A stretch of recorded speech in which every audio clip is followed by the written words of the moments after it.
आपली मीटिंग वगैरे आटपून आपण संध्याकाळी फेरफटका मारायला बाहेर निघालो होतो. ओकेशन होतं, आपल्या साहेबांचा होता बर्थडे आणि आपल्याला साहेबांसाठी काहीतरी गिफ्ट घ्यायचं होतं. त्यामुळे आपण शर्टाच्या शोरूममध्ये जाऊन बघणार होतो की आपल्याला काही आवडते की नाही आवडत. तर बाजूच्या मॉलमध्ये आपण शर्टाचं शोरूम शोधलं आणि तिथं आपण शर्ट्स घेण्यासाठी निघालो. परंतु इथं खूप सारा ड्रेस असल्यामुळे खूप जास्त कन्फ्युजन होतं. पण साहेबांसाठी आपल्याला एक कॅज्युअल शर्ट पसंत आला, तो आपण घेतला सुद्धा.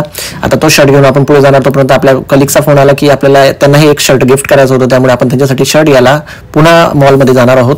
तर बघूयात, आपल्याला समोरच पेंटालूनचं शोरूम होतं. पेंटालूनच्या शोरूम मध्ये आपण बघून आता काय आपल्याला आवडतं काय नाही ते. तर इथं जवळच असलेल्या मॉलमध्ये आपण पेंटालूनच्या शोरूम मध्ये आपल्याला एक फॉर्मल शर्ट आवडलं होतं, ते आपण घेतलं आणि ते बिल करायला दिलं सुद्धा. आता ते शर्ट घेऊन आपण जाणार होतो बर्थडेला. बर्थडे जंगी सेलिब्रेट झालेला होता. साहेबांना केक वगैरे मस्त लावून चेहऱ्याला सुद्धा लावला गेलेला होता.